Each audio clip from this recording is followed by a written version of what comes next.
Hello everybody, my name is John McAuliffe and I'm going to start with just a few of the practical details about what we're doing here today.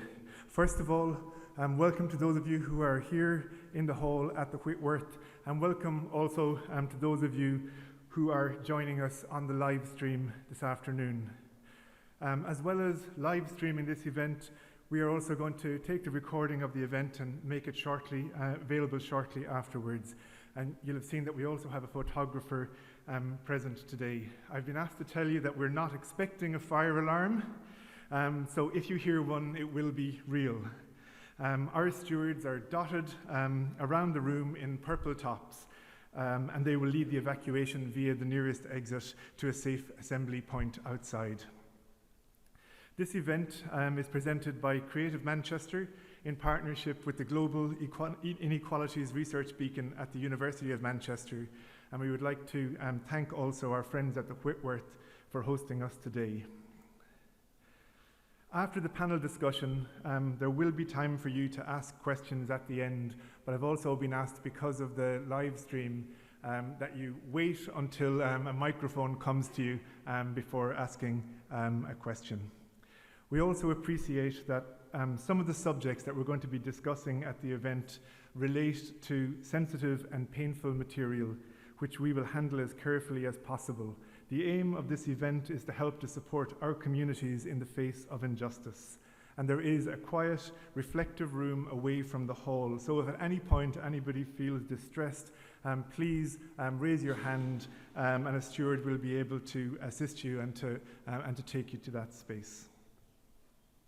So, Creative Manchester is one of our university's research platforms, which means that we work with our university's brilliant researchers to develop collaborative workers or to work with partners outside the university. The university has recently been recognized as a global leader for its commitment to social responsibility as a driver for research. I am going to hand over in a minute to one of my colleagues whose work and commitment to impactful research has been inspiring to many of us. David Olusoga is Professor of Public History here at the University of Manchester. He received an OBE for his services to history and community integration in 2019. The best-selling author of many books, he also works as a producer and presenter of some of the defining series and documentaries of the past decade, including House Through Time, Black and British, and the BAFTA award-winning Britain's Forgotten Slave Owners. David will introduce and chair the discussion, where he will be joined by, in order of appearance, Nazir Afzal, author of 2 books, The Prosecutor, and this year, The Race to the Top, Structural Racism and How to Fight It. Nazir is also incoming Chancellor of the University of Manchester. Roxy Legane, who is the Director of Kids of Colour, a PhD student at Manchester Metropolitan University, and the author recently of a brilliant essay for Red Pepper on the relative legal standing of harm and care. Cunliffe, who is one of the co-founders of the campaign group JENGbA, which stands for Joint Enterprise Not Guilty by Association, and Eithne Quinn, who is Professor of American Studies at Manchester and who has worked as an expert witness on the use of rap music and related expressive culture as incriminating evidence. I'm going to hand over now to Professor Olusoga.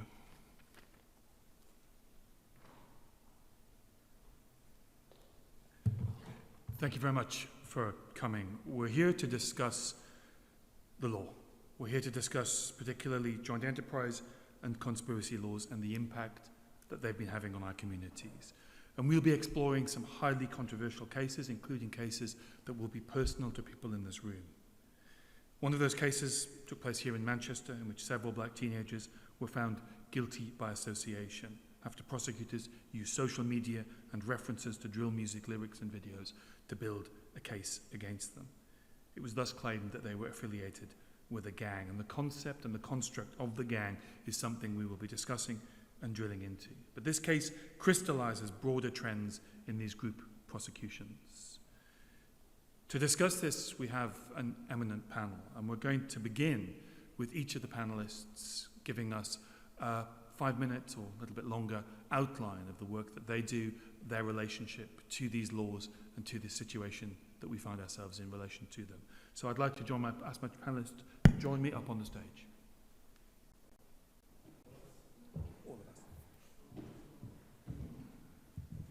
There's no formal seating plan, so wherever we like.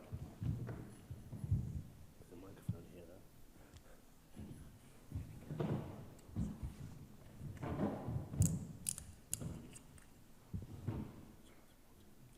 So we're going to start the opening remarks with Nazir Afzal, who, as John said, is the incoming Chancellor at the University of Manchester, and he's written extensively on the law. Good afternoon. Oh my God, it works. Thank you so much, David, and thank you very much indeed to all of you for coming this afternoon. In a former life, I was the Chief Crown Prosecutor for the North West of England, and before that, I was Director of Prosecutions in London, and I spent 25 years in prosecuting crime throughout the 90s and the 2000s. Then more recently, well, 5 years ago, I was Chief Executive of the country's Police and Crime Commissioners. So I've spent a career in working in justice and working to tackle some of the most serious and horrible things that human beings do to other human beings. But on this particular subject, I struggle to recall any case that I've ever dealt with that might fall within the definition that you're discussing today. But I thought if I give you a little bit of a, yes, I am a lawyer, but I'm not on the role of lawyer, so I'm not a lawyer here today, okay? So don't trust my law. And secondly, the law did change 5-6 years ago, specifically by the Supreme Court, so I'll touch on that a little bit. What we're talking about here, joint enterprise, which is up, no, it's not up there. Joint enterprise, which is the concept that we're dealing with, is long established. It's hundreds of years old. It works around the world, and what it basically means is that more than one person comes together with the same intent to commit a particular crime. So you'll all be familiar with it when it comes to, say, armed robbery. You break into a bank, you have a getaway driver outside, you have somebody who may have cased the joint. Those two may not actually be in the bank, but they were just as guilty as the people who were in the bank to commit the crime. So you'll understand that. It's different. Somebody mentioned earlier on conspiracy. You may be familiar with the word conspiracy, particularly in sort of fake news concept, but this is not conspiracy. Joint enterprise is not conspiracy. Conspiracy is a specific crime where people have agreed to commit a crime. What we're talking about here is when you have a principal offender, so somebody who, for example, has carried out the murder, and you have other persons who are said to have assisted or encouraged them in some way. And this is where it gets complicated. So, as I said a moment ago, joint enterprise itself is a principle well established and will undoubtedly continue for the foreseeable future. What we're talking about is how you prove joint enterprise. And as you've heard earlier on, there are lots of examples which are currently being used. You heard drill videos being mentioned. You heard about association in terms of gang membership, all of which are potentially evidence that could demonstrate that you had the same intent as the principal offender, the person who carries out the crime. So the one case I dealt with in London was at Victoria Station in the Underground, where 10 young men stormed in, for want of a better term, and one individual was stabbed to death, and the other nine disappeared. And it was all caught on CCTV, and there was... so the question then was, what was the responsibility of the 9 other people, other than the one that actually committed the crime?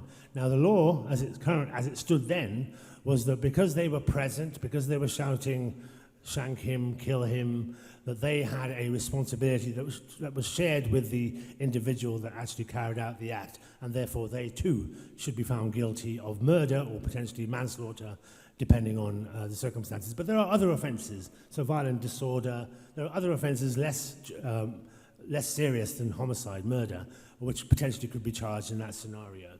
Now, what's been happening, what happened in the Supreme Court case 6 years ago was the Supreme Court were asked to look at this issue about what your level of culpability, what blame attaches to you if you are in the same group as somebody that commits a crime. And what the Supreme Court said is the law had become a little bit lax over the years, and what had begun to happen was that simply your presence in the group was sufficient to demonstrate your responsibility for the crime that was carried out by the principal offender. And the Supreme Court said, well, that's not right. Your presence is something that could be used in evidence, but it shouldn't be presumed that because you were in that group that you share the guilt of the principal offender. So that was quite a significant change. The reality, of course, is, and I bow to the knowledge of more experienced individuals the last few years, is the law hasn't changed a great deal. In actual fact, that's still happening, that your presence, even though it might simply be, I hate to use the word innocent, you were present, that's still being used against suspects in terms of making them as guilty as the principal offender. And I think that's the issue here as to whether or not that should happen, and secondly, what evidence should be used to demonstrate that. And of course, we've touched on drill videos and the language that's used in social media and online. The easy ones are where you've got CCTV and you've been able to capture what everybody says, but when you're talking about evidence of association, I've learned from others, the issue is what evidence is put before a court. Now, you've had instances of experts giving evidence on behalf of the prosecution, and these experts happen to be police officers who've spent years, apparently, looking at drill videos and have formed a view about what these videos mean, and therefore what potentially would lead to be used in court. And of course, the more general issue, given we're talking about race, is that if you're a black person, you are 9 times more likely to be stopped and searched than a white person. You are more likely to be arrested, you are more likely to be charged, you're more likely to be convicted, you're more likely to be sentenced than a white person on exactly the same evidence. So the idea that there's no racism in the system is an absolute nonsense. It's something that is deeply ingrained in the system. And that means that when you have situations like this, what's happening? Now, prosecutors will turn around and say, well, we didn't decide, the jury decided. That's you, 12 members, random members of the public, selected to make a judgment on a particular case. And therefore, that sort of absolves them of responsibility. It absolves the police of responsibility because they let the public decide. However, the public are prejudiced too. And so when you present evidence before a court, you should do so in such a way that addresses the prejudices and says to them that just because young black men walk together doesn't mean that they're all guilty of the same crime committed by the offender. And of course, there are some serious issues, as you're about to hear, about whether the system is fit for purpose in the 21st century. But as I said a moment ago, the concept of joint enterprise, long established, works effectively. What we are talking about is the evidence that is used to demonstrate that. And as I said a moment ago, the system itself, sadly, is racist. Nazir, thank you very much for those opening remarks. I'd now like to turn to Roxy Legane, who, as you heard, has been giving a lot of thought and doing a lot of research into specifically these cases here in Manchester. Hi, everyone. This is quite hard for me today, so I just want to put that out there. If it takes me a bit longer than 5 minutes, bear with me. It's still quite a traumatizing situation, not just for me, but for people in the room who know the boys as well. It wasn't really research. It was kind of youth work and supporting young people that I know and grew to know as well. So I'd just like to start by saying a happy birthday to one of the boys who was the 10th defendant in the case that I'm going to talk about. He turns 20 today. He was at university, but sadly the case that took kind of 3 months to go through court meant that he got suspended from university and obviously then was sentenced to 8 years for his part in the collective punishment, so therefore couldn't continue his degree. But yeah, I just want to recognise that it's his birthday today. And I also want to recognise JENGbA and thank them, because I don't think many of us would be in this room if it wasn't for the work that they do. Many wouldn't even know about what joint enterprise is, so just a thank you to them as well. So just a quick show of hands, how many people in this room know a bit about the case, the Manchester 10 case that I'm going to speak about? Okay, so a fair few, just so I know what level of detail. I just want to make clear that when we talk about collective punishment, we're often highlighting the injustice of those who have been sent to prison for harms that they didn't commit. And that is a very real injustice that we need to speak about here today. But I think it's really important that we don't other those who have committed harm. For me, if a young person, and if any person, but I'm a youth worker, so if a young person harms in our society, something has gone wrong with our society, but it's easy to scapegoat that one person in collective punishment cases. In this case of the Manchester 10, only one young person committed direct harm. And his story through this indictment period that was talked about in court showed that he was struggling with grief after the loss of a very close friend. He had been there at that loss. It was very traumatic. And in a peak moment of his grief, before he'd committed any harm, he was excluded from his college. So there are always failures in people's stories, okay, when people go on to commit harm. And those are often systemic, and they're about the society that we live in.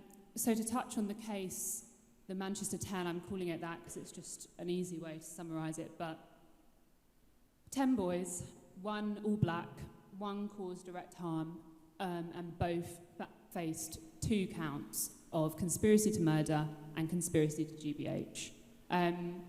Following the loss of a friend that they all knew in different and disconnected ways, 2 days later, there was a Telegram chat. And then, following the Telegram chat, so the Telegram chat happened on the 8th of November. On November 10th, there was a non-harmful chase at a college.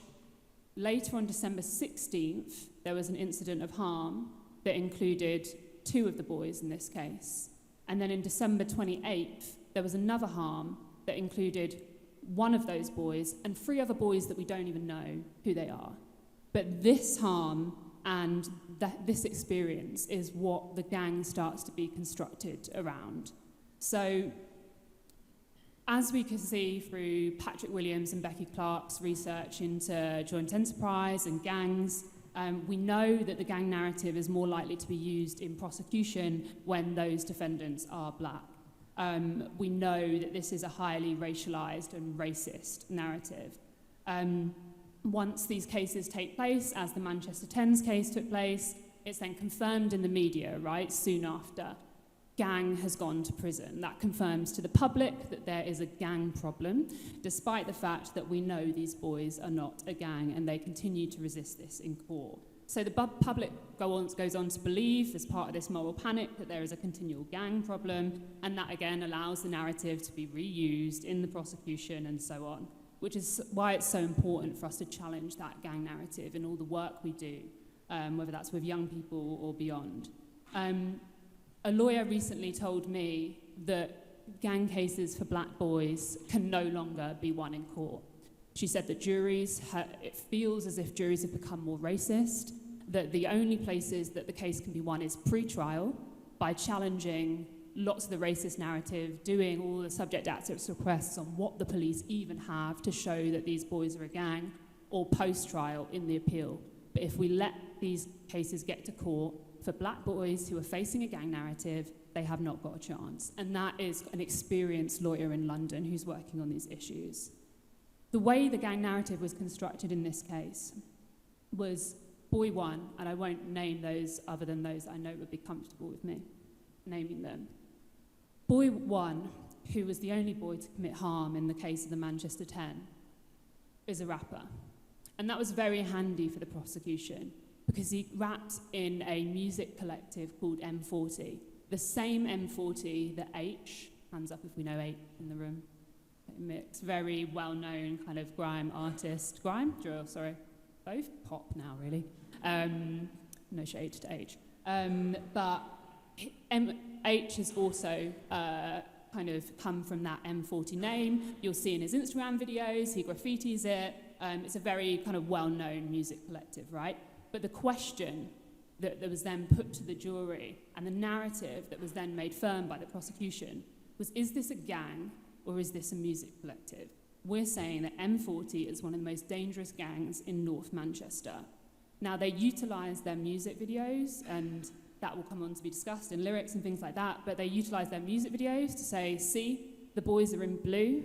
They're in blue, so it means that they're a gang, because blue is the M40 gang colour. They don't have to prove that. They can just say it, and it's true. So that means then if they could find a photo of any of the boys separately in blue, that was a signifier of them being a gang member, even if it was a blue Arsenal shirt. Okay, so they used things like that. They used lyrics that were drill lyrics written sometimes about some of the events that were included in the case, but some of those young people were just rapping about hearsay, but they used drill lyrics that had very commonly used kind of themes of violence to say that these are inherently violent young people, and if you rap and if you're part of the music collective, then you're part of the gang. The M40 do have a song called No Hook that is watched by thousands and hundreds of thousands of people on YouTube, but that became something that was utilised to say that actually a boy further down the defendant list, whose only evidence was a Telegram chat, because he had that music video on his phone, he must be a gang member. And sadly, also what happened here is the boy, their friend, who was sadly killed, became head of the M40 gang, because he also rapped. So whilst he's not here to defend that narrative, suddenly in court, in the Manchester Evening News headlines, he becomes leader of the M40 gang. And the narrative becomes that these boys were trying to get revenge for their gang leader's death. Okay? Now, these boys all knew each other in differing ways, and some of them had not even met before they shared a doc. So how they then start to stream that down is the Telegram chat I mentioned. This Telegram chat happened 2 days after their friend was murdered. It quickly became the idea that if you were invited to the chat, you were a gang member. So the person who created the group only invited known gang members, despite the fact that they were joining because they believed it was a memorial chat created for their friend. And in that Telegram chat, they did say some stuff that, as youth workers, we'd need to challenge, and we'd need to say, what's going on here? But what we'd say is, it's very clear that you're grieving. Let's take this elsewhere. Some of those young people went a little bit further in what they were saying, but some who were lower down the defendant list said things like, they live in Oldham, and then sent 2 other messages, and that was it. That was it in the whole case, and now he serves 8 years in prison. 4 of those boys, the only evidence was the Telegram chat, and a few messages within that Telegram chat that were constructed as kind of this gang activity and gang planning. And the others were drawn in through, in the middle of the defendant list, were drawn in through their music, their want to be in music videos, and because of the nature of drill, there were some young people who kind of had photos with weapons and things like that as part of that kind of artistic creation. And of course, then you get to the top of the list where actually one boy did commit harm. And I think using him, they were able to then pull in everyone else, but also pulling in everyone else also had a negative impact for him, as opposed to us just viewing him as one young person who was actually grieving really badly after the loss of a friend. So the ability to draw the net also based off the fact that they had connections on social media. Of course they did. These boys went to school together. They went to church together. Some of them played basketball together. So they managed to weave this net that became a strong gang narrative. So I'm sure we'll talk more about it in the panel, but some things to say about conspiracy charges. So conspiracy was really useful here, and Jan will talk about joint enterprise, and often you'll see that used in kind of murder cases. Conspiracy was really useful here in a case where there was no murder. You don't have to prove violence in conspiracy charges. You just have to prove that there was a discussion. So 4 in the end were found guilty of conspiracy to murder, and 6 were found guilty of conspiracy to GBH. And what's scary about the use of conspiracy is no murder needs to occur, but when it got to sentencing, it was attempted murder guidelines that were used to sentence those who were found guilty on murder. So they are serving over 20 years in prison. Through this case, it was never clear who they conspired to murder. So no one that was named in the Telegram chat ever came to any harm. So the people who came to harm were nothing to do with any of the discussions had that were then utilised to say, actually, there's a discussion here there is a conspiracy. And I think what was also extremely scary about this case is that to prove conspiracy, there has to be an agreement made. There has to be a clear agreement. But if you just looked at that Telegram chat, and I am coming to an end, sorry if I've been over 5 minutes. If you just look at that Telegram chat, you can see quite clearly that there was no agreement in it. There was absolutely no agreement. It was boys chatting grief, getting angry, disjointed, immature, whatever. There was no agreement in it. So the prosecution said, this is the conspiracy in action. The agreement was actually made between the 5th, when their friend died, and the 8th, when the Telegram chat was made. We can't tell you when and where, and we won't prove that there was an agreement in that time, but that there was an agreement that was made there. This discussion is just the conspiracy in action, because they knew if you looked at that chat, you would leave saying there was no agreement from some of those boys to do anything. So they allude to this space where an agreement has happened, but they never had to prove it. So collectively, these boys got 131 years. And I think what I'd finally like to say is these kind of charges, conspiracy, joint enterprise, the doctrine of joint enterprise, collective punishment, is not an accident. It's not just if we just finally get to show someone that this is a bad thing that's happening, it will stop. We're with a government who are increasing prison sentences. They are building new prisons. They're building secure schools as a charity endeavour. This is not an accident. It is purposeful. And the easiest way to fill those places is by collective punishment in our communities. I'll end there. Thank you.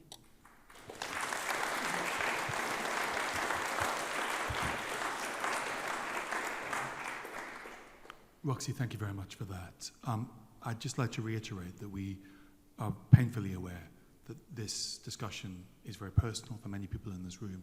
I'd like to reiterate that there is a place to go if things become difficult for you. So please do put your hand up if that becomes the case. Roxy mentioned in her opening remarks JENGbA, and I'd like to turn to Jan, who is the co-founder of JENGbA. Please tell us about that organisation and about your story in relation to these laws.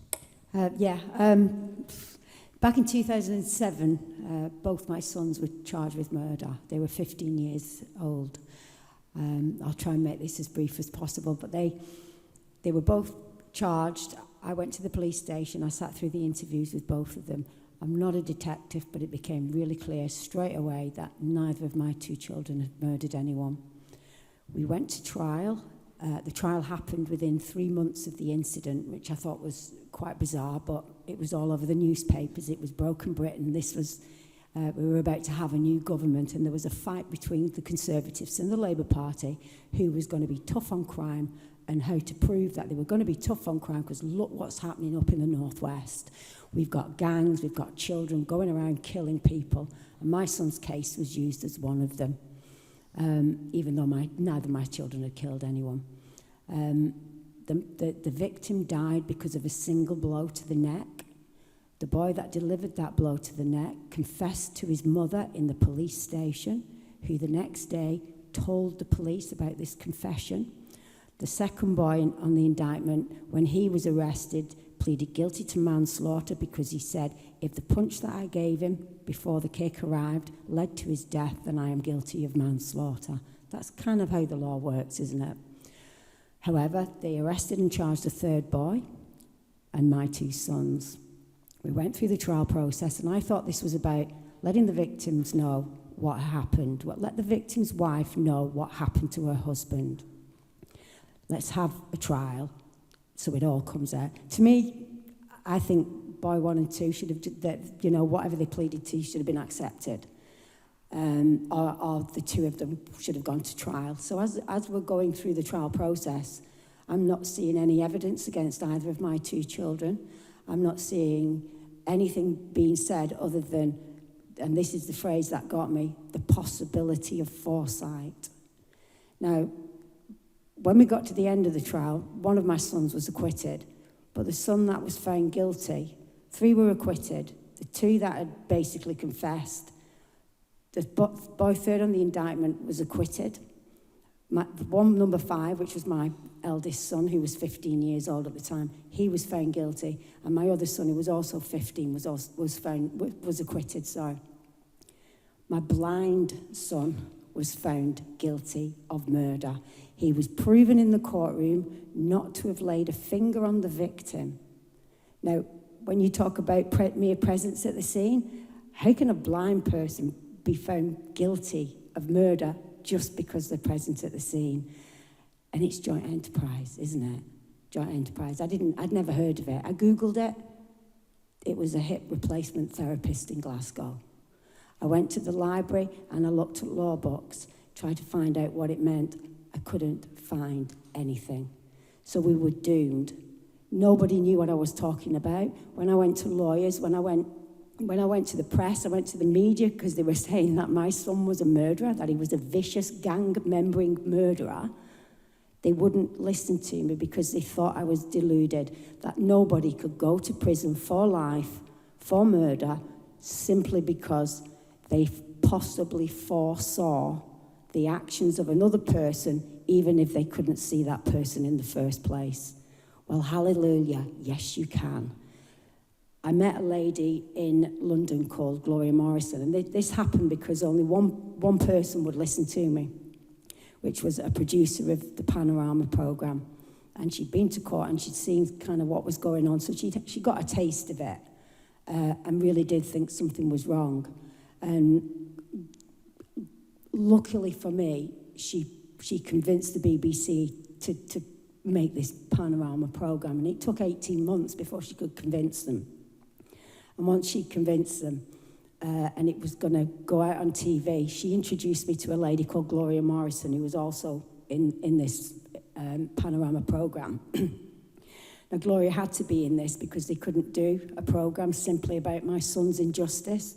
And I'm kind of glad they didn't, because I don't think it would have made any difference anyway, because now I know more about our justice system. I know that they wouldn't have relented and given him the justice that he deserved. But I met Gloria because they couldn't do this about my son on his own because he was blind. The judge also placed a gagging order on that. So I could never tell anyone in the media, no newspaper could ever say that my son had this disability. So this programme was never going to be made. So she linked up with Gloria, and that's when the two of us met. And instantly, because of our own experience of what we'd heard about joint enterprise, we sort of looked at each other and said, we need a campaign, we need a national campaign. And that's what we did. Just two women from the kitchen sat there every night with a laptop, talking on the phone to each other. We put an advertisement in Inside Time because we just knew that if she was in London and I was in Warrington, we weren't the only two people that this had happened to. So we put an advertisement in Inside Time to all the prisoners. And within a very short period of time, we got about 200 letters from men, women, who had said, thank you, we thought no one would ever listen or understand or accept that we haven't killed anyone. We were the first people that they'd come in contact with who were talking about injustice and understanding what had happened to them. Now, that was over 10 years ago. We now have, I think it's 1,490. Some of those are children as young as 12 years old. Some of our cases, it'll be an adult that commits the crime, but a child will still get a life sentence for murder.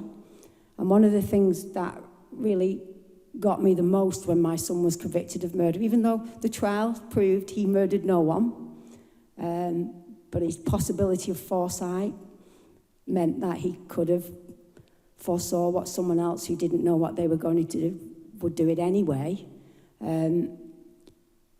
To put a child in prison for life for that, and we are talking 99 years, is an abomination. We are the only country in Europe that still puts children in prison for life. But even worse, we put children who haven't committed the crime in prison for life. And I think this is really important that everyone in this room right now, regardless of what you think about joint enterprise, you should be saying, why are we giving children life sentences? Even if you agree with joint enterprise, why are we doing this? And I think another thing I want to add on what was said earlier about the law actually took a wrong turn in 1984. And the reason we have the Supreme Court judgment is because one of our cases managed to get to the Supreme Court. It wasn't one of our best cases. There were a lot more cases that could have got there and really made the law more solid. But Amin Jogi was acquitted of murder, and then he went to trial for manslaughter. So he was convicted a second time, but as a secondary party to murder, which means you don't get a life sentence. So you can be on the periphery and somehow have some culpability, but you're not the person that inflicts the killer blow. You didn't stab anyone, you didn't shoot anyone, so therefore you are not the actual murderer. And what happened after 2016 was the Court of Appeal decided that they'd take 10 test cases, and I think more or less all of the 10 test cases were cases supported by JENGbA anyway. And we thought this was, we were going to get a resolution here. We were going to get people out of prison who shouldn't have been there. But the 3 judges on the panel on those 10 cases said that all of those convictions were safe and upheld all of them. It was only a few years down the line because we thought we'd won, we thought we had a victory.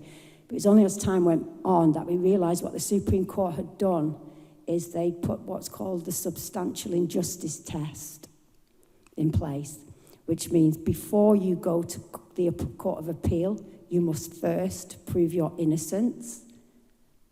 Now, I always thought you went to the Court of Appeal to prove your innocence, but it sounds about right because, like Roxy says, the prosecutor doesn't have to prove what he says, but you have to prove that he's wrong. Isn't that justice turned on its head? Didn't it used to be the other way around? That you were innocent until proven guilty? But what Joint Enterprise has done has turned that around. So the minute you enter the courtroom, you are guilty and you must prove your innocence. Now, if the evidence is so weak and so tenuous, how are you going to prove your innocence to take that back to the Court of Appeal? How do you bag up the possibility of foresight and put that in front of a judge and say, I didn't have that, Your Honour, it was somewhere else? It's an impossibility. And joint enterprise, I truly believe the concept of joint enterprise was used in this conspiracy case. My son was charged with murder. It was joint enterprise that found him guilty. In this conspiracy case, you were charged with conspiracy, but it was joint enterprise that found them guilty.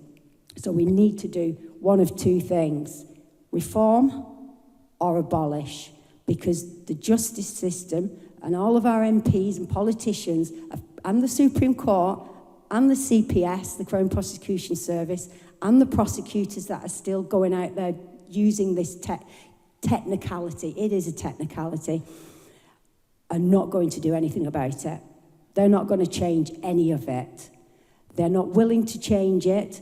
And I also believe that many of the defence lawyers are either stupid, or they don't care, or they want to keep this in place.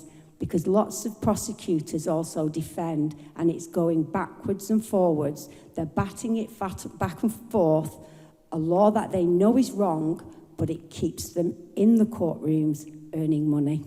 Thank you.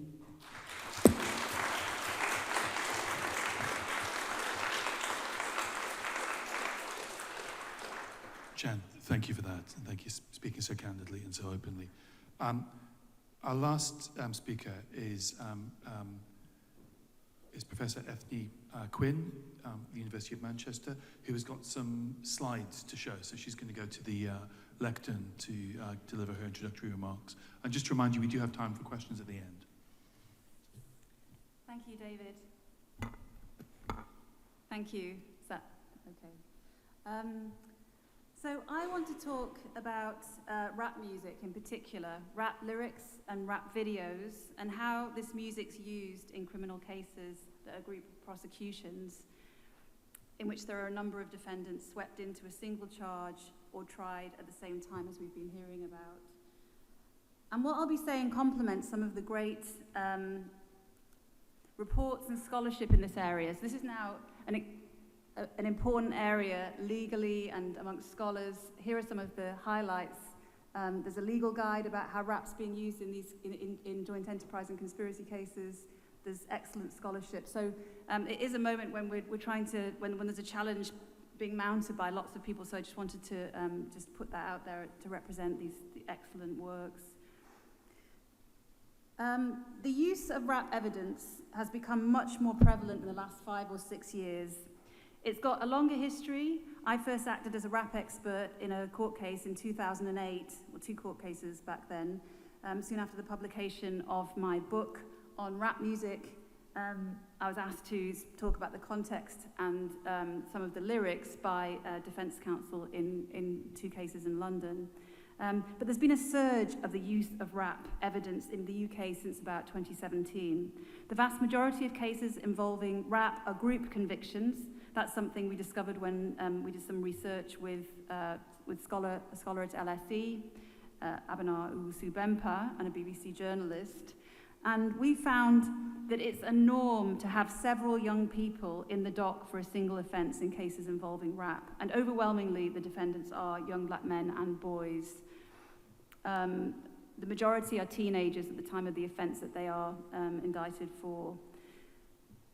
Now, you might think that rap is used as evidence only when the lyrics contain what looks like a clear confession or a clear motive for a specific offence, but that's simply not the case.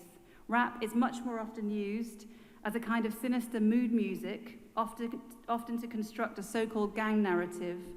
Rap is supposed to tell us about defendants' state of mind, propensity to violence, and criminal associations. And this is something that scholars Patrick Williams and Becky Clark already mentioned from Manchester Metropolitan University have powerfully explored and critiqued, and their report was up there before.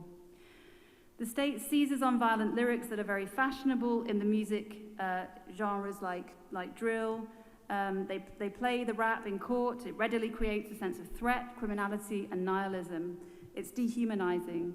For those unfamiliar with the music genre, it can call up powerful racial stereotypes about the young people in the dock. So in legal speak, rap evidence tends to be prejudicial. It invokes an emotional, knee-jerk response, and it's unduly detrimental to the defendant's case and the co-defendant's cases. The average number that we found in the 67 cases we looked at in cases where rap evidence is used was 3.5, but clearly the numbers can be much more significant as per the Manchester 10. When you combine the prejudicial effect and the loose ways rap's used to sweep young people into group prosecutions, you get a kind of evidence that can, in my view, be dangerously misleading. It can seem very relevant to the judge and jury when it's actually not relevant. That's not to say that rap's never relevant to an offence. Sometimes it can be. But the problem is rap can easily be construed to look very relevant when it's not. So an illustration is always useful. Let me give you an example from a joint enterprise murder case that I was instructed in on behalf of one of the defendants. There were 3 people on trial, so smaller than average, but still 3 on trial, no firm scientific evidence against any of them. Someone had been stabbed with a kitchen knife late at night during a brawl at a very busy house party in the kitchen. There was lots of confusion about what had happened. Here's the rap lyric prosecution was mainly focusing on in relation to my defendant. It was found in the notes section of his mobile phone among lots of verses written by himself and saved several days after the incident. I had devilish thoughts when I witnessed a body get chopped. He got splashed, he got chefed, we didn't say shit. Now this is a drill lyric, and as I've said, drill tends to have very violent content. That's something that's without question. In its focus on violence and weaponry, in fact, it has a lot in common with the gaming culture that's also very popular among young men and boys.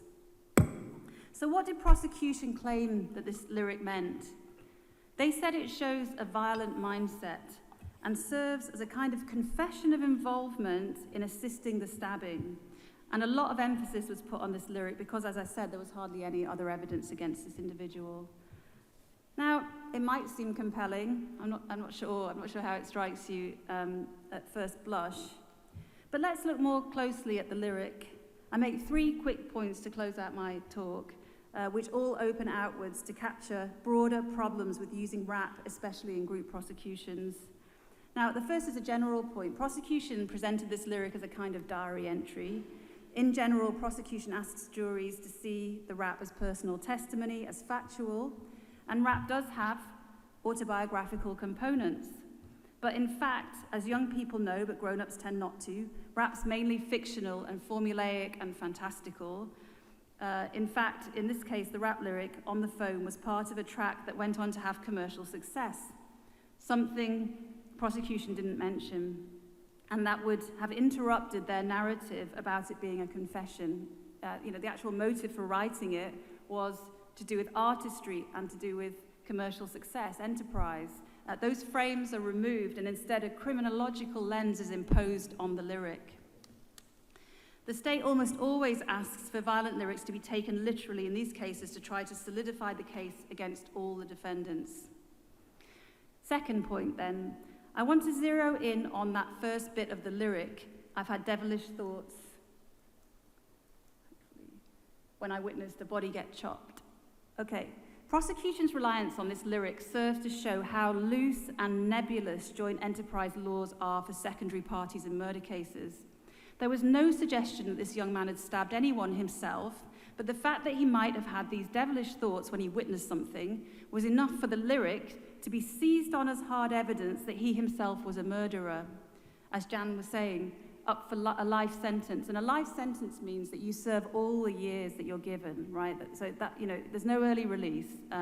That's not true if it's not a murder conviction, but in murder cases, you serve all the years. So he was up for this, based mainly on this lyric. Prosecution's contention was that the lyric supported their case, that he was close enough to the victim to see him attacked, and this suggested he was part of the attack. That was in the prosecution's opening note. It's actually an incredible leap of logic. Even if we took this lyric literally, who hasn't had devilish thoughts? Is thought a crime? Is witnessing something the same as participating in it? This speaks to the terribly speculative nature of joint enterprise and conspiracy prosecutions for secondaries, for those who are drawn into charges with no evidence or little evidence, and even there's no allegation that they actually have committed harm, as Jan was saying about her son. And in that space of speculation, racist and class stigmatizing stereotypes fester and amplify. And this is just onto my final point now. And this is where it gets even more crunchy. Let's look at the full lyric again. Actually, that's an interesting one that also turned out that this guy on his phone had saved a very similar lyric. I've had devilish thoughts since I witnessed a body get dropped 2 weeks before the incident, right? So one wonders how the police and prosecution could claim that it was a confession. And again, that was elided, that was omitted. But it was there in the big transcription the police had made of his lyrics and the translation they'd had done. When we look at the lyric again, it seems loosely to match the incident in that there is mention of a stabbing. But look more closely, and we see those 3 dots in the middle of it. What did prosecution strip out of this line? They deleted a number of lines. Ooh, it's a bit low, I don't know if it's behind our panelists.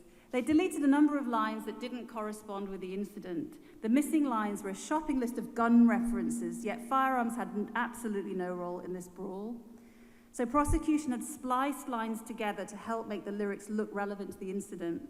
This raises all kinds of questions about the authority vested in police who deliver this rap evidence in these cases at trial, including the Manchester 10, which we could go into later. What is the authority on which police speak? Have they got the expertise? Have they got the neutrality to be serving as experts in these cases? Have they got the neutrality? This particular point is raised in this example. It also shows what pains the state can go to try and drag people into charges against whom they have hardly any evidence. And the question has to be, why? And we've already heard some suggestions of answers to that are very disturbing but compelling. So to conclude, the use of rap music as evidence, I would argue, is fueling the injustice we're looking at today. It's one component. There's more than rap in these cases, in these gang constructs, in these joint enterprise cases, in these conspiracy cases against young people. It targets the young, it targets working class people, and overwhelmingly it targets young black people, including children. It's bad law and it's got to stop. Thank you.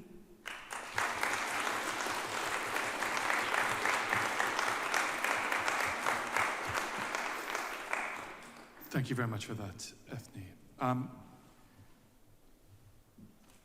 The cases we're talking about, as Eithne's just said, race is an element in many of these cases. Could I just turn to Roxy and ask, this is a particular law, but taking place within a system that is not neutral when it comes to race. How does race play a role in these cases, and in the Manchester 10 in particular? That's a huge question. I mean to say it's huge because it's like it is the epitome of why it's even happening, race and racism. I mean, the fact that some of these boys are even on police radar is due to some of the things that we've said before about them being stopped and searched in the community, about being more likely to be arrested. So it helps build the construction. So by the time it gets to court, there can be another narrative about the boys that exist there because they've experienced stop and search, because they've experienced arrest, because they are black. It plays a narrative it plays a role in some of the things that we see used in court that actually we're given the impression that actually the police and government really want to support young people on, but they don't at all. So, for example, two of the boys, in fact, in this case, were certainly victims of drug exploitation by older adults. Now, that was brought into the courtroom because they wanted to build up a gang narrative completely, but these were very young boys who were sent elsewhere to distribute drugs, known in the media as county lines, but it's a problematic narrative that was definitely created to kind of bolster the police, the same kind of gangs and drugs policing. But they were never seen as victims. They were never seen as victims, and that is because they are young black boys. So police are saying that they want to protect and support victims of this kind of drug exploitation. But when it gets to court, those young people who are experiencing that are seen as criminals, and that is because we see all young black people often in those settings as inherently criminal. It's key to the case because if these boys were making, we know that rap music, we know that drill music is seen as inherently violent and is seen as a gang activity. That's what that became in court, and that can only really work with black boys. You know, if it was white boys rapping, you might see, and it's difficult, this one, because I don't always want to use this case as an example because I don't believe any young people should be in prison. But in the Yusuf Maki case, some of the boys in that were kind of, the narrative was that they were pretending to be gang members, which is very different to what these boys had when they were kind of chatting rubbish on this Telegram message when they were, without a doubt, gang narratives. And that is because of their blackness and how society views that blackness, and particularly white society. I don't think I've answered the question because race and racism feels so inherently true to exactly why they're there in the first place. But it just runs through everything. I think you've exactly answered the question. Nazir, could I turn to you? This idea of association, I think what we presume when we hear about association is that everybody is present when a crime is committed. It can mean something very different, and it means something very different in the Manchester 10 case. Very much so. I think I said earlier on that you don't have to be in the room to be part of whatever the enterprise that they're suggesting. So in the examples that I've dealt with, you've got a getaway driver who's not in the room. You've got people who've maybe cased the joint who've not in the room, but they're just as guilty as the people who are in the room. So I can see how that operates. Do you mind, David, if I try and address a couple of things that have been issued? Because Jan made the point about the defence solicitors. I'm not a defence solicitor, I never have been, but actually I stand up for defence solicitors. They're doing their very best without any of the resources they need. You probably don't know this, but in order to get an expert evidence, they have to go to the Legal Aid Board to get the money to get an expert. And of course, the Legal Aid Board can say, oh no, you don't need an expert, etc. You know? So there's a bit of not a level playing field here. I don't think defence experts do themselves a lot of favours in not speaking up about these issues, but the point is I think they could do more. And I think the issue that was raised about expert evidence, there's no reason why police officers can't be experts. I mean, if they've been dealing with something for 30 odd years, that's fine. But there ought to be other experts, just like you were, giving evidence which will give a jury a different story or present a different version of the facts, which I think is something that's perhaps also lacking in the system. And I think when I was listening, I was very disturbed by what I'd heard. These are not cases that I'm familiar with, but I was very, very disturbed by what I was hearing. It strikes me, to put it bluntly, David, this is lazy prosecution, lazy investigation.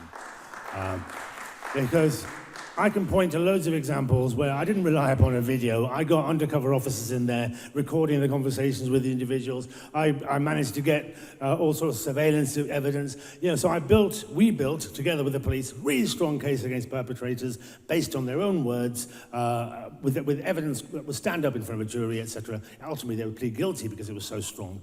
But here, they're just being really lazy.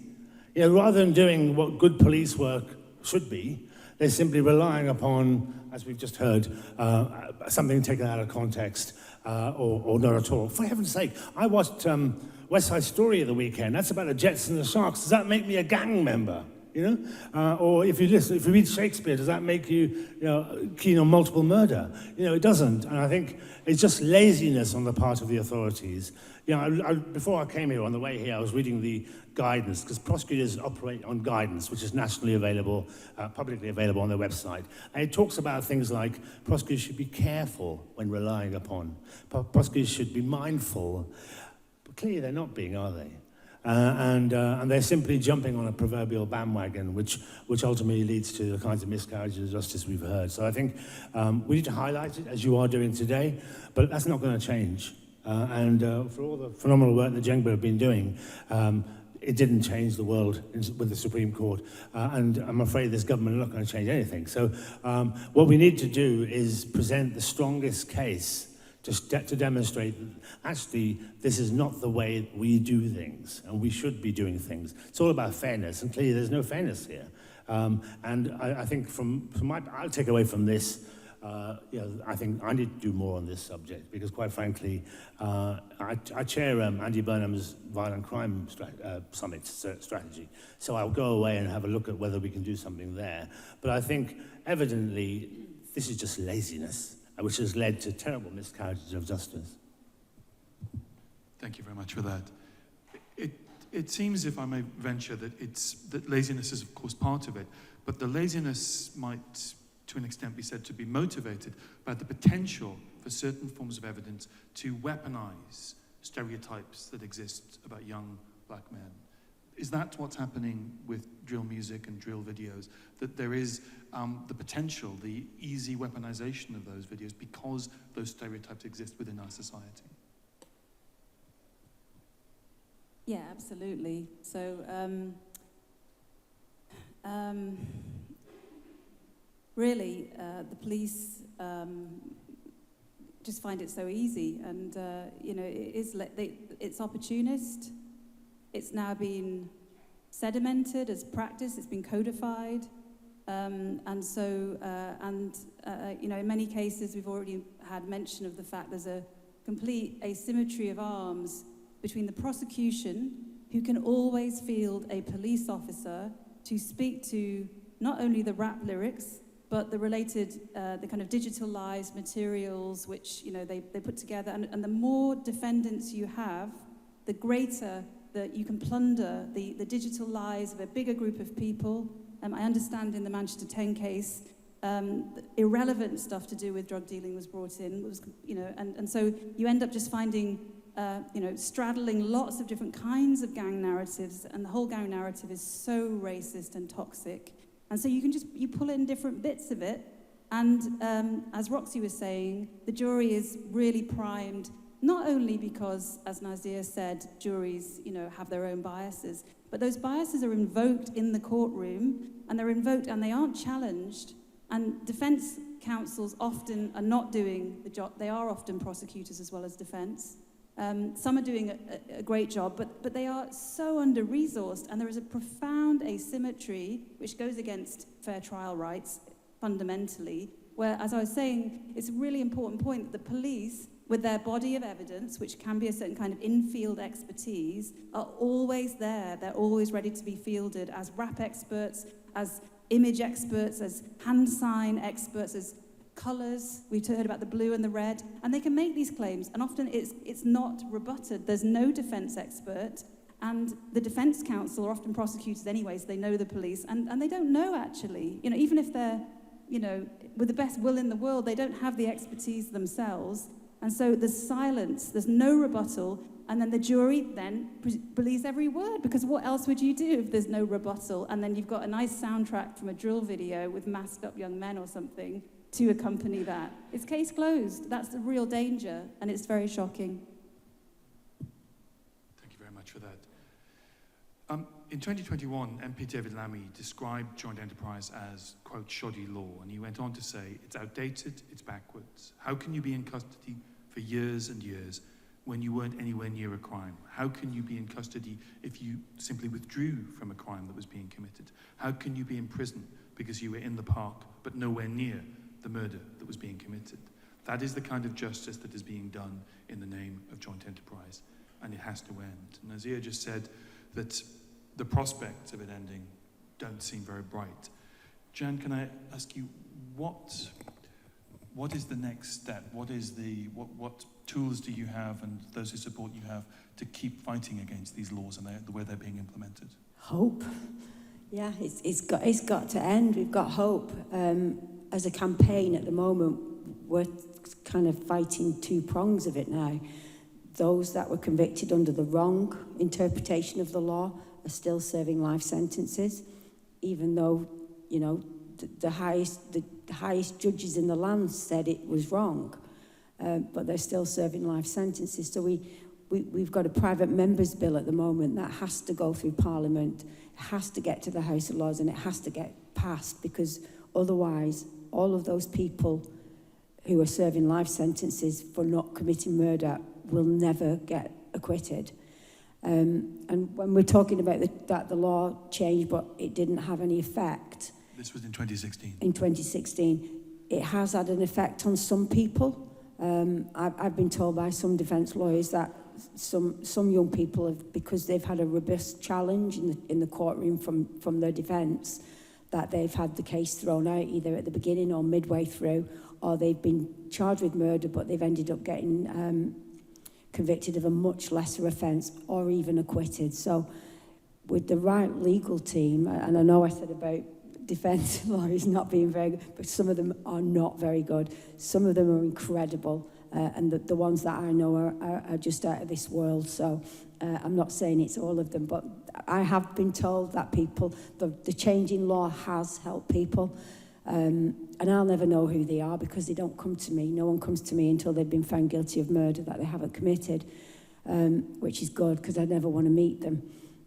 So we have done something, and campaigning and shouting about this does work. So we have to keep doing it. We have to keep recognising that little chip that has made a little bit of progress,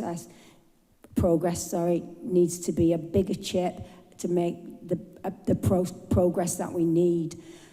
So for the people that were already convicted, the fight is to get them acquitted. And then on the other side of it, we need to speak to our MPs. We need to speak to the people who can change the law, but it isn't a law. That this is the thing, it isn't a law. There are so many laws in legislation out there that can be used, and there are so much. There are ways of the only thing that joint enterprise is a way of prosecuting and convicting people on the most tenuous of evidence. And when we're talking about gangs, the last I heard, it wasn't illegal to be a gang member. So it's not a crime to be in a gang. It's only a crime to be in a criminal gang. So I can't understand why prosecutors want to bring this, oh, you are in a gang. I mean, the gang phrase and the gang narrative was used in my son's case, and it was sort of, the judge actually said, you can't keep using this phrase. I mean, to us it was too late, but I think that was on the basis that the 5 defendants were all white boys, and it started to sound a little bit ludicrous. You know, we don't have gang members in Cinnamon Brow, it's too nice for that. Was that the reason why they did that? But I went to the trial of the 10 boys, the Manchester boys, and let's remember as well, that courtroom has just been built for £3 million, and it's called a gang court. You know, beware Manchester, you know, they're coming for you, especially if you're a young black kid, they're coming for you. And I listened to what the prosecutor was saying and the way that the phrases that he used. And I've been in trials, lots of trials, and I've heard it all before, and it blows my mind to think that these jury members are sat here and they're finding these young people not guilty of the actual crime. They're guilty of being in a gang. They're guilty of being black. How dare they be black and be in a gang and listen to drill music? And it's just, you would never get a middle-aged man and his friends taken to court because they go to the opera at the weekend and their taste in classical music being thrown into the courtroom and to be judged by that. I just think music should never, ever enter a courtroom. And if that is all a prosecutor has, then the judge in the first instance should say, I'm sorry, but this isn't enough evidence, and he should throw it out. And, you know, where has the authority of the judges gone? Because they're letting this trickle through. And if joint enterprise is case law, which is sort of case law made by the judges and made by the jury who say guilty or not guilty, then we need to put some integrity back into that courtroom and say to the judges, if the evidence isn't enough, regardless of whether it's from the police or the CPS, it has to be thrown out. We can't keep putting people in prison for telegram messages, for thoughts or possible thoughts, and no one should be found guilty without intent. No one should be found guilty of murder unless they have intent. And in a joint enterprise case, all they have to prove is that the principal had the intent. The burden of proof for the others is less than the principal. So they're the ones who are going to prison for life without intent. And for the history of the legal system, as long as I've known, you don't go to prison. You don't get convicted of murder unless there is intent. Unless, of course, you throw joint enterprise into the equation.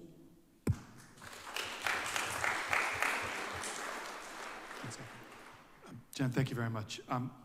We've only got about 10 minutes left. We have to finish at 4 o'clock. I want to make sure that the audience have a chance for questions. Please raise your hand and we'll get them. Do we have a mic to get to people?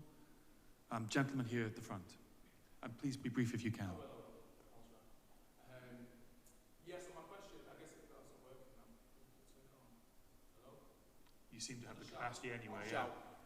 So my question was more a comment and the question. The comment was to Nazir about the lazy from prosecution. I actually don't think it's lazy. I think it's purposeful, and it's been proven that when they're tampering with evidence of the lyrics, so they're only showing certain lyrics. So that's not lazy. That's very purposeful. What's your comment on that? I don't know the circumstances, but yeah, absolutely. I can imagine that the example that you were given where certain words were taken out of a particular sentence, there can be only one reason for that, which is to satisfy their case. But again, it comes down to, rather than do a proper investigation, I'm going to try and use these lyrics to demonstrate intent and cut out the stuff that doesn't support my case. So I think it's still lazy. I think it's simply a case of people not doing their job properly. I'm a strong believer. I don't believe in conspiracy as much as I believe in incompetence. I think what we're talking about is incompetence. Oh, absolutely. Once you get the case into court, you hope the jury will convict, which I think is Jen's point, actually. Judges aren't doing their job. Judges should be throwing cases out left, right, and centre. And then my question is how we shift the balance and how do we get a criminal justice system that serves us all when ultimately it's very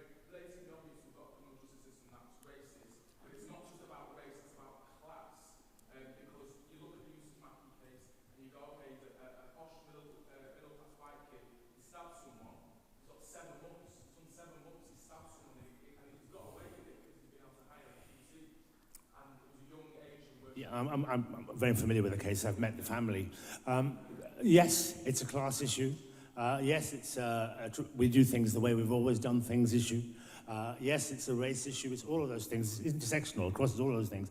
I have a big answer, which I was discussing earlier on, around the judiciary is not fit for purpose. You have to be 50 years old before you become a judge. I want 30-year-old judges.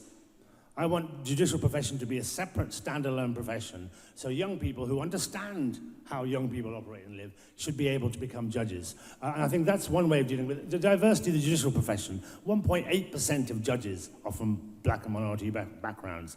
That doesn't in any way represent the Britain that we have now. So there's some significant changes that need to happen, some of which will be highlighted in next week's report, I know. But I think the reality is that I'll go back to my point. We can't tinker just with joint enterprise. We can't tinker with the way perhaps witnesses are done. We need a complete root and branch review of how the justice system operates, and I'm happy to do that for you. Can I just add quickly, what are we going to do? Well, at the moment, JENGbA are taking legal action against the Crown Prosecution Service on the basis that we say they are racist. They say they're not, we say they are. For the last 10 years, we've been asking for data, and they've refused to give it to us. So unless they give us the data, they are going to court. Thank you very much. In the interest of time, can I take some more questions? I'd like to get to as many as we can. There's a gentleman there. Can we get a mic to him? Please do.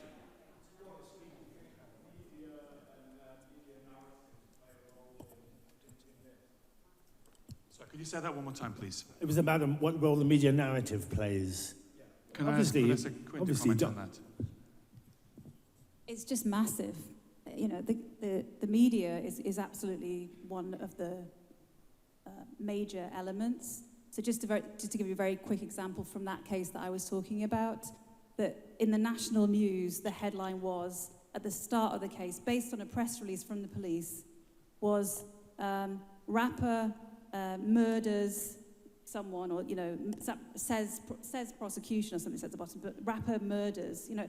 Now, because as Jam's saying, people don't know what joint enterprise is and they don't know what conspiracy is. So when they hear murders, they think there's a weapon. They think, I don't know, they think there's forensics. They think this guy is the principal, right? Or he's alleged to be the principal.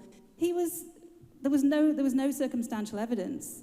So that just shows you the extent to which, right at the start, it's hand in hand, really, very often. And so the media is driving up this agenda in a really dangerous way. Thank you very much. There's a lady there with a hand up, please, and grey top.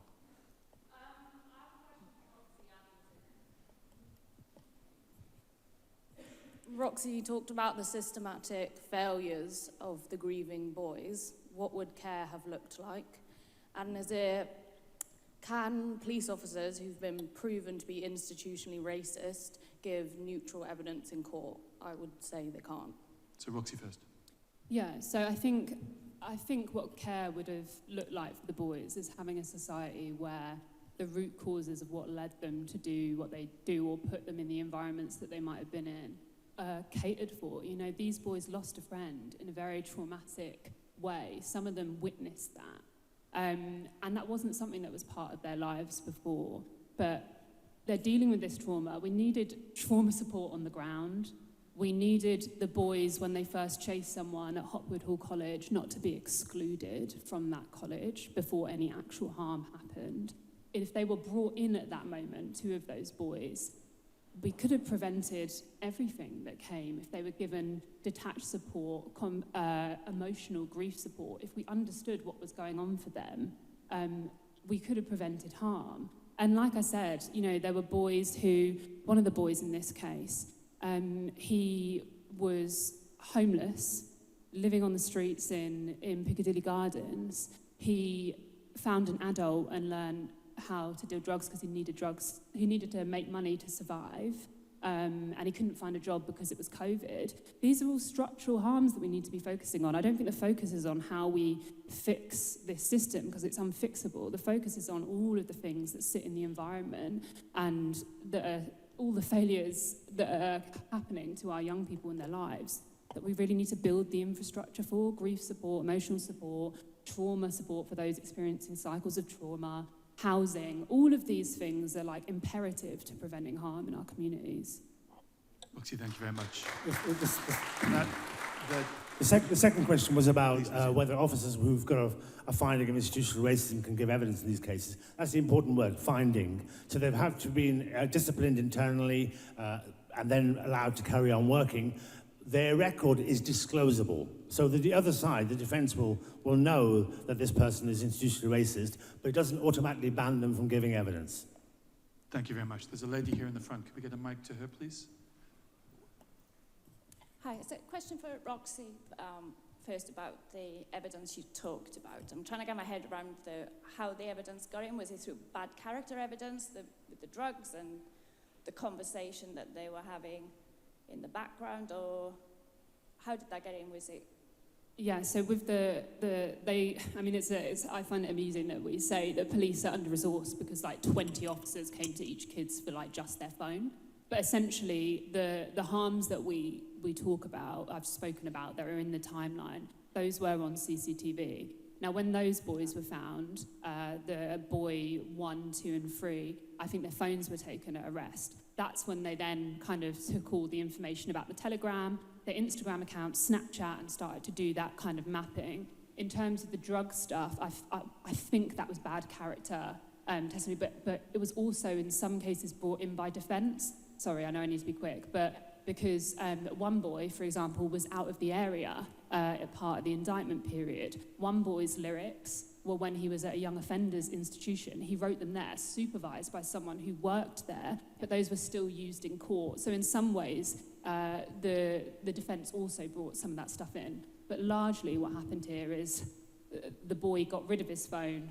He then got a new phone, but he then downloaded everything from his old phone. And they used all of the images and everything on that from his first arrest. That makes sense? Yeah, it's just, sorry. Yeah. And I also wanted to ask the panel about what they think should be done to the appeal system, because even if the bad character evidence is deemed to have been wrongly made admissible in the trial, if it goes to appeal, the conviction can still be found to be safe. So what do you think should be done to that appeal system? Because nothing happens when you appeal these things either. So it's just a constant cycle of miscarriages of justice. So I'm very sorry to say we're not going to have time for that question. Yeah, okay. We have a hard finish at 4 o'clock. This is a conversation that I can feel the urgency in the room that needs to happen. I need to say thank you to the panel. I need to say thank you for their honesty, their openness, their expertise. Please join me in thanking Professor Eithne Quinn, Roxy Legane, Cunliffe, and Nazir as well. And thank you for coming. This is evidently an issue that we need to return to. This is evidently an issue that is sadly not going to go away. I hope we can pick up this conversation at another time. Thank you for coming and for being part of this discussion.